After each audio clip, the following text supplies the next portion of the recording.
Welcome to Mindful Me. I'm your host, Dr. Marga, family medicine physician and life coach practicing medical aesthetics and wellness based in Greater Boston in Needham, Wellesley, Massachusetts. This health and wellness show was born out of the needs I saw as a medical doctor.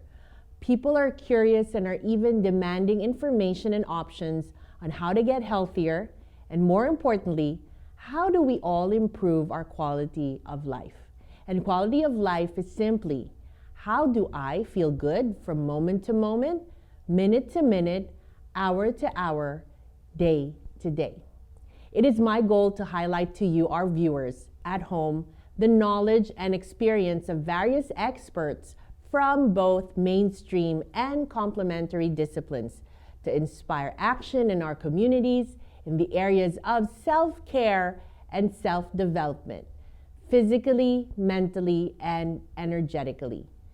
We are leading our community into a purposeful mindset approach with each and every episode, chiseling and working on your inner life and inner sanctum. What we like to call Mindful Me Masterpiece Series. Today's guest, Dr. Jessica Katz, is a former physician turned successful real estate investor who found financial and emotional freedom through Airbnb rental arbitrage.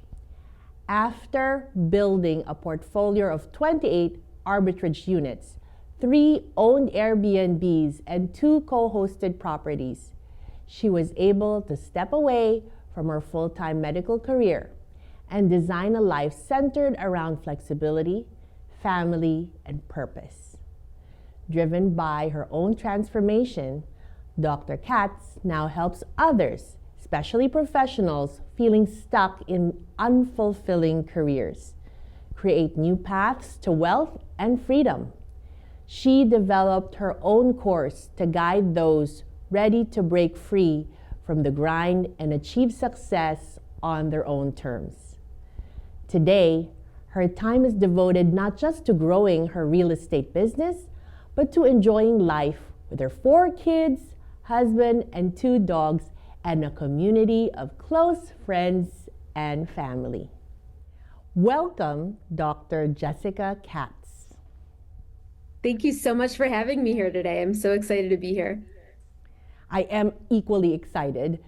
Should I reveal that I almost thought we lived in the same state? Yes, tell everybody. Why don't you tell people where you're calling us from? Sure, I'm calling you from Cleveland, Ohio. And has life always been in Cleveland for you? Pretty much. I grew up here in the suburbs. I went to college in Michigan in Ann Arbor. I went to med school in Des Moines, Iowa. And then I did my 4 years of OBGYN training in Chicago. My husband is from the suburbs of Cleveland too. We just kind of always wanted to move back home. And I always dreamed about, being an OBGYN physician in the community I grew up in. Oh, lovely, lovely. I do have to tell you that what caught my attention is exactly the things we shared in your introduction. It resonated with me that you are a resource, whether you like it or not. You are a resource for women in career growth and transformation. And that is really what piqued my interest in your personality and your process. And I want to know what moment, if you could even freeze a moment, when you decided that that journey was beginning. Would you have that recollection of when that moment was, or the multiple moments that led up to a pivotal decision? Yeah, you mean of leaving, normal full-time medicine? Yes, go ahead. So, I never thought my life was going to be here, and it's just crazy to me every day how my life has changed so much. Like pretty much all doctors, I'm sure. I mean, I wanted to be a doctor from a very young age. So everything was based off of that goal. I mean, I studied as hard as I could in high school and then in college and had to do well on the MCAT and went to med school, and so many sacrifices, lost friendships, lost relationships because of our goals. And I just kept, when I get there, it'll be better. When I get there, it'll be better. And so finally moved back to Cleveland to take my first attending job, had my first baby, and I was wanting to start, my career in OBGYN here. And that was the plan, and that's what happened for 2 years. Yes, I was tired, but I really loved it. And I was so happy, to have more freedom of my time than I had before, even though I was still working, 60 hours a week. Yeah. But something happened to me within my hospital system, and there was some politics involved. And there was someone who just went out to destroy my career. 2 years out of residency, 2 years of performing surgery myself, no complications, no, no lawsuits, God forbid, just the highest patient satisfaction ratings in the whole system, and just, on my way growing. And this person was head of her quality committee. And when a patient was not compliant with my advice, and something, happened to her, but she was ultimately fine, took full responsibility for not listening. My hospital system turned that into, I was an immediate threat to patient safety. 3 weeks after the event happened. And they stripped me of my privileges at the hospital. And even though I got a lawyer involved, the checks and balances within hospital systems make it pretty impossible for physicians to win. Yeah. And so my privileges were suspended. I was then put on the National Practitioners Data Bank, which is a federal program that was invented to ensure that dangerous doctors wouldn't, would be caught going state to state to not, to keep track of them. But because of my suspension, I was put on, the same type of list, as doctors doing horrible things to their patients that deserve to be on this list. No one would hire me. I couldn't get another job. I was pregnant with my third child at the time. And I am not embarrassed to say that, I wanted to die. I didn't have a plan, but I wanted to die. My career seemed over. The house that we had bought based off of both of our presumed mortgage, salary, we couldn't afford our mortgage on it. I thought we'd have to move out of our house. Those years and years of sacrifice for being more financially free was taken away from me. And I couldn't work in the area that I loved, and that had been my goal the whole time. And so I was in a really, really dark spot. I didn't know what to do. I cried myself to sleep every night. I could just cry right now thinking about this. I asked my husband every night, will I be happy again? Wow. I don't know what to do. And so 9 months later, I ended up finding a job in a different part of Ohio. It was a rural community, willing to take a chance on anyone because no one wanted to go to that spot. I will be forever grateful to that hospital system for giving me a chance and talking to references, to understand that this was out of proportion than what could have happened.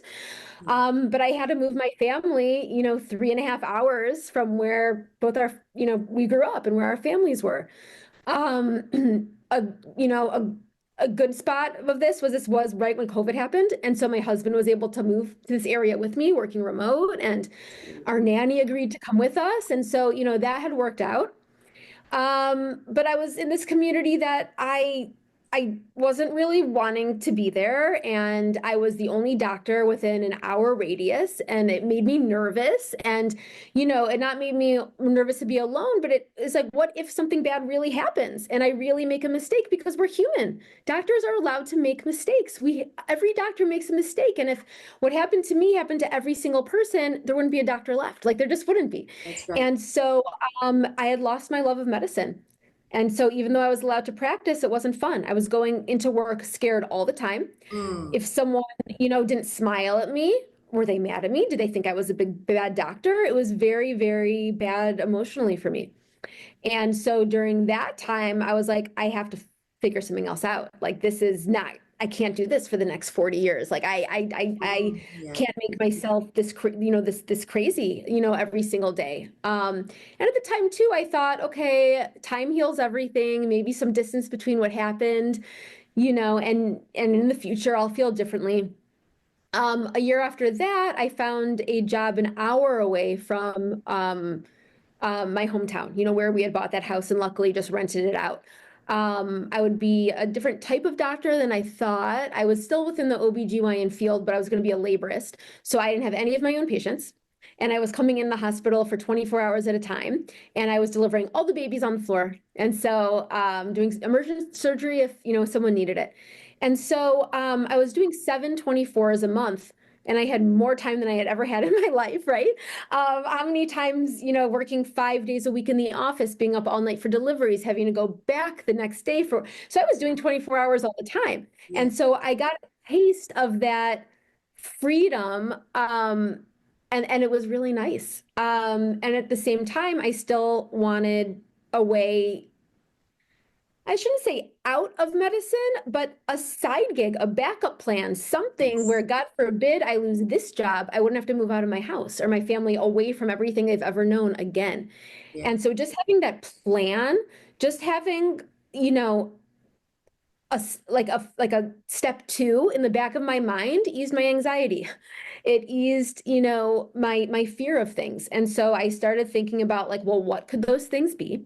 And I remember I was at the hospital on a shift like at 3 a.m. waiting for a delivery. And I was checking Instagram because I had a few minutes and this ad popped up about rental arbitrage using other people's properties for Airbnb. And I'm like, that's interesting. Like, what does that even mean? Like, I know what Airbnb is. I've stayed in a couple of few times, but like, what does that mean? So clicked more information. A few days later, got on a call with someone trying to sell, this course. Ended up taking the course, following every single step that they told me to do.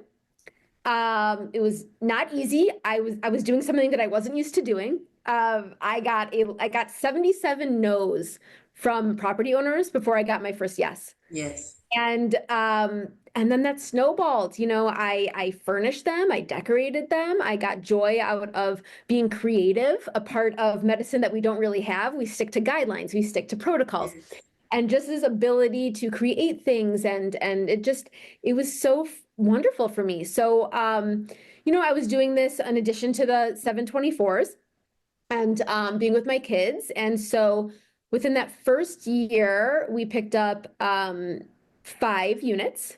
Yeah. Each one profited me $20,000 a year, if not more. Yeah. And I was finally able to sleep at night. I really was. And, at the time, my parents, who are otherwise, very supportive, they're very supportive parents, but like, why are you doing this? You don't need to do this. You went to med school. You went to do all these things. Like, why would you why would you try to stop doing that? Like, and they, I think a lot of people have the same feeling as my parents did. I mean, why would you go through all these steps just to not do it anymore? And because that was my plan, right? Like slowly I was able to, make as much money as I was as a doctor with something that I didn't even need a college degree for. Yeah. And that's mind-boggling to me, that there are side gigs that turn into full-time jobs for people, where you are making as much as you would as a doctor, a lawyer, an investment banker. I mean, not just with Airbnb rental arbitrage, but there are so many avenues to go down. I just think a lot of people don't know to think like that or to research that. And, especially for doctors, I mean, we're finally making some good money in our 30s. We have to catch up to our colleagues that, started their careers at 22. And so I think a lot of people who are doctors or lawyers or making a really high salary, they don't think that something like this could replace that. And that's just not true. And so within a little less than 2 years, I quit my full-time OBGYN job. I currently, I work a couple shifts here and there, sometimes month zero, sometimes, 3 12-hour shifts or one 24-hour shift, whatever they need me to cover, if someone goes on vacation or whatnot. And you know what? I find myself like loving those days because I still love deliveries. I still love C-sections, but knowing that if they told me, Jessica, like, we don't like you did this, it is not working out, like, I can still have the life that I want. Yes. And so just that freedom of not worrying about that has just totally transformed my thoughts about things and is making me enjoy life a lot more. What I'm hearing from you is not just freedom, I'm also hearing love. Love in every possible channel or way for yourself, for your family. Also giving yourself space to love what you do. Me being a physician myself, I think one thing we owe ourselves is to create relationships, a support system around us, and our mental capacities to show up for the people who come to us for treatment as our best selves. And maybe people who are outside of medicine don't realize just how challenging that is to figure out. And what I'm hearing from you is that you've figured out how to maintain and enjoy your passion. And it had to come to that very unfortunate incident for you to really find the answer. And quite honestly, what I'm hearing as well is that you got that wake-up call, as unpleasant. I mean, the word unpleasant doesn't even cover it. But I just wanted to in this very public situation of talking in a show, want to express that I sympathize, empathize, and understand what it's like for physicians. Also a very special call out to women physicians to be on that stage and to be criticized. Been there, done that, is all I want to say in this call. It is a challenge and a success, and you are a testament to that is now, you can look back, as horrible as it was an awakening to you. And now there is this speaker that I caught recently where they said, the most successful people can look back at exactly what you just shared with us and say that, and know and say that they would not exchange what you went through because it's part of your story. It's now part of you. I was also listening to another person talk from your scar. The wound has healed and now you're talking from your scar. You were in a battle and now people see you as the light. Like, not necessarily saying Airbnb, but what this show wants to process from hearing everything you just shared is that this is a woman who did not stop, who didn't figure it out, who pushed through the tears, and I hear your family as well. I'm seeing from your children the sacrifice that they had to go through to to trust in the journey, to travel and to figure out life from one place to another. It's such a warm heart story, and I would love for you to get your stage bigger and bigger so that people hear that resilience and your triumph. Is something I just felt like I wanted to shoot back at you through the screen. Thank you. That is so heartfelt and so nice. And yeah, I'd like to say a few things about that. I mean, I just think I couldn't have been more low 5.5 years ago. I couldn't have been more low. And now, believe me, my life is not perfect. I'm not trying to tell anybody my life is perfect now, but I think about this all the time whenever I get to go to be the mystery reader at my kids' kindergarten or volunteer or, meet up with some mom friends for lunch, like go to an exercise class in the middle of the day, take a walk with my dogs in the middle of the day. I am so happy doing those things. And I would not have been doing them working 5 days a week and every third night and every third weekend at that job that I wanted to be in forever. I just wouldn't have done that. And I just want everyone to know, no matter what horrible thing that you are going through, it gets better. Yeah. No matter how low you think, no matter if you think there is no way out, you will be amazed 5 years later how different your life looks, and that however bad it was then, you are doing okay now. And I remember thinking like 5 years ago, like I'm a person who likes reassurance, right? I just wanted someone who had been through this to reassure me, it will be okay. You will be okay. There are so many other career choices. There are I didn't have that. And so like, I really want to be that for people. So really, that's why I just am so passionate about helping people at their lowest lows. I never want people to cry themselves to sleep, worried about their finances. I don't want people working full time and missing out on their kids, wanting to go part time, but don't think they can afford it. I want people to pick a career that they love. Maybe it's lower paying, and to do something like this to, supplement that. I want, kids to be able to pay for their own colleges. I just mentored a child, not a child, 17-year-old who's going to pay for his own college based off of Airbnb arbitrage. And for those of you who don't know what Airbnb arbitrage is, I kind of just want to give a little description of what that even is. And what that really means is, I find owners that are just looking for a long-term lease. They just want someone to sign a 12-month lease to lease their home. And I present myself as a short-term rental business operator. And there's a way to, make it sound appealing to them, because there are so many benefits of you doing this instead of, someone just wanting to be there for 12 months. But you are trying to get that owner to allow you to lease their property, but then furnish it and put it on platforms like Airbnb and Vrbo.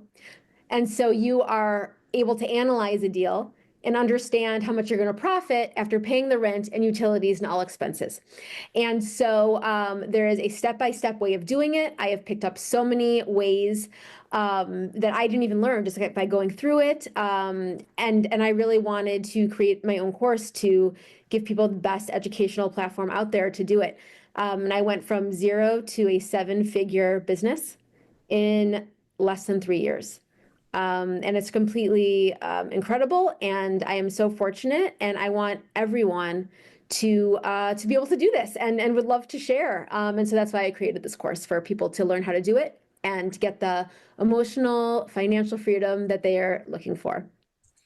When you address one area of your life, it definitely is not like compartmentalized boxes, that it seeps in and spreads through all the different dimensions of your life. And that is some person who speaks to that is definitely one person that you will catch your attention and definitely listen to.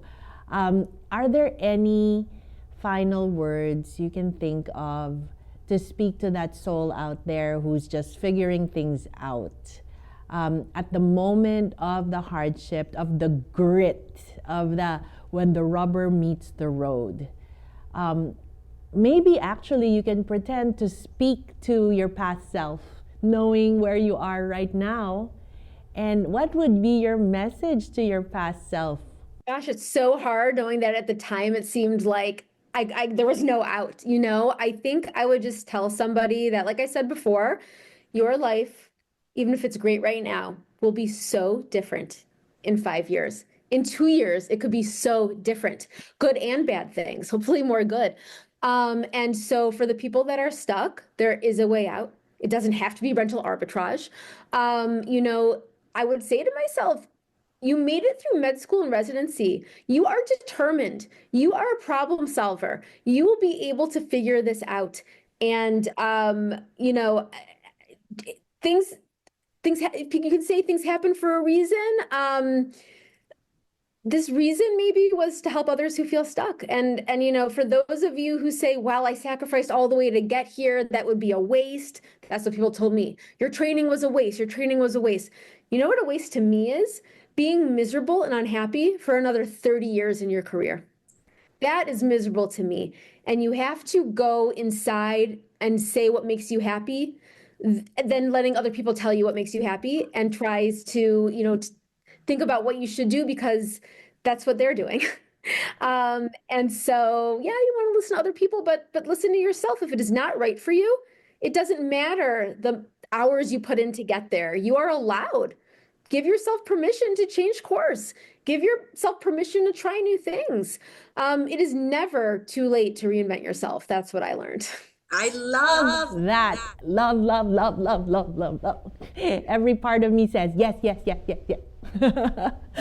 So thank you so much for sharing all of your information. I'm sure people will be looking you up. This has been another episode of Mindful Me. We meet here people as persons and we examine their process. And today was just that. I am so grateful to you, Dr. Jessica Katz, for talking to us beyond the Airbnb arbitrage. You have shown yourself as a person of resilience and strength and power. And we are ever grateful that we got a taste of that today. Thank you so much for watching Mindful Me. Please catch us on Facebook and YouTube. This is your host, Dr. Marga Zaraga.